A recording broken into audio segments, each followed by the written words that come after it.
Gas की किल्लत actually इसलिए हो रही है क्योंकि जो लोग नंबर लगाते थे वो लोग पहले ही चाह रहे हैं कि उनका जो है गैस का डिलीवरी हो जाए। गाय के गोबर से जो है अगर कोई बन पाए, कुछ सुविधा हो पाए, तो ये सब में हम लोग लगे हुए हैं। लोगों में भय है, लेकिन लोग होर्डिंग ना करें क्योंकि ये एसेंशियल कमोडिटी बन गया है।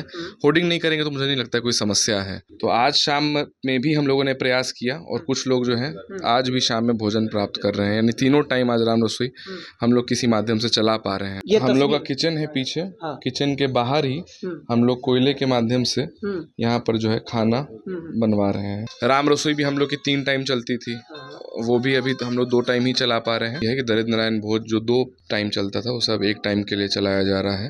इंडक्शन के माध्यम से जो खाना बनता है उसके लिए हम लोगों ने गुजरात की एक कंपनी है उसको हम लोगों ने अप्रोच किया है, भेज रहे हैं और मुझे लगता है 2-3 दिन में वो यहाँ पर पहुँच जाए। नमस्कार, इंडिया टॉप देख रहे हैं, मैं हूँ अखंड ज्योति। देखिए, इन दिनों एलपीजी सिलेंडर लगातार चर्चे में है और ऐसे में हम अलग अलग जगहों पर लगातार तफ्तीश कर रहे हैं, पड़ताल कर रहे हैं, आखिर क्या होने वाला है, क्योंकि कहा जा रहा है आने वाले समय में बड़ा संकट बनकर उभर सकता है। और इस वक्त हम महावीर मंदिर में हैं। देखिए, महावीर मंदिर लड्डू बनाता है नैवेद्यम और उसके अलावा दरिद्र नारायण भोजन भी कराया जाता है। और इस वक्त हमारे साथ बातचीत करने के लिए सायन कुणाल है। कैसे इन चीज़ों से कैसे निपटने की तैयारी है, क्योंकि कहा जा रहा है बड़ी संख्या में लड्डू बनाया जाता है, दरिद्र नारायण भोजन कराया जाता है, इनको लेकर क्या इंतजाम किए गए?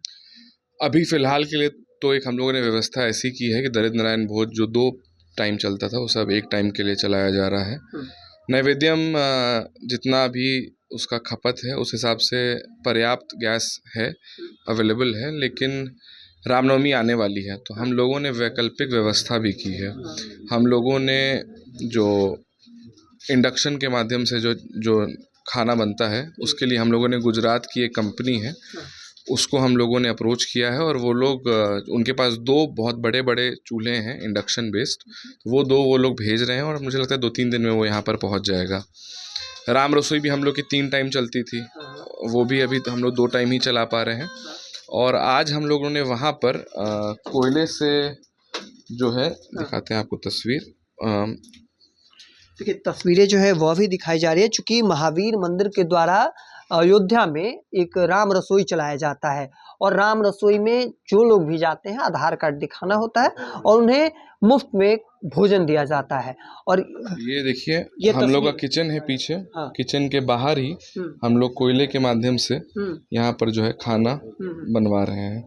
अब जब तक कोई व्यवस्था नहीं होती है तब तक हम लोगों ने सोचा कि किसी भी प्रकल्प को बंद करना उचित नहीं है। तो आज शाम में भी हम लोगों ने प्रयास किया और कुछ लोग जो हैं आज भी शाम में भोजन प्राप्त कर रहे हैं, यानी तीनों टाइम आज राम रसोई हम लोग किसी माध्यम से चला पा रहे हैं। तो लेकिन ये वैश्विक संकट है, हम लोग भी समझते हैं और इसीलिए आगे के लिए हम लोग तैयार करने के लिए ऑल्टरनेट चीज़ों पर भी ध्यान दे रहे हैं। जैसे इंडक्शन तो एक हुआ, बायोगैस हुआ, बायोगैस के भी 1-2 कंपनी से हम लोग टच में हैं कि जो गाय के गोबर से जो है अगर कोई बन पाए, कुछ सुविधा हो पाए, तो ये सब में हम लोग लगे हुए हैं। खास करके बड़ी बात यह है कि हाल ही में रामनवमी होने वाली है, तो इसको लेकर बड़े रूप पर कह सकते हैं बड़े नंबर पे नैवेद्यम की तैयारी की गई होगी। बिल्कुल, तो आज ही पटना ज़िला प्रशासन से हम लोग की मीटिंग हुई। हम लोगों ने ये रखा है कि उसमें आप लोग उपलब्ध कराएं, क्योंकि इतने श्रद्धालुओं की आस्था जुड़ी हुई है। तो हम लोग को आश्वस्त किया गया है कि वो लोग कराएंगे, लेकिन हम लोग इंडक्शन का भी जो है प्रबंध तब तक और मंगवा लेंगे, तो किसी भी तरह की भक्तों को कोई दिक्कत नहीं आएगी। गैस की किल्लत हो रही है? गैस की किल्लत एक्चुअली इसलिए हो रही है क्योंकि जो लोग नंबर लगाते थे वो लोग पहले ही चाह रहे हैं कि उनका जो है गैस का डिलीवरी हो जाए, गैस सिलेंडर का। तो कुछ ना कुछ किसी न किसी तरीके से लोगों में भय है, लेकिन लोग होर्डिंग ना करें क्योंकि ये एसेंशियल कमोडिटी बन गया है। होर्डिंग नहीं करेंगे तो मुझे नहीं लगता कोई समस्या है।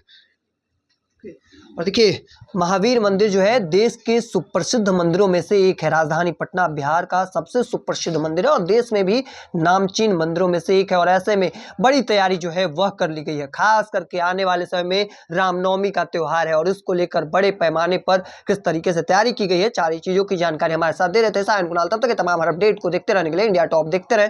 धन्यवाद।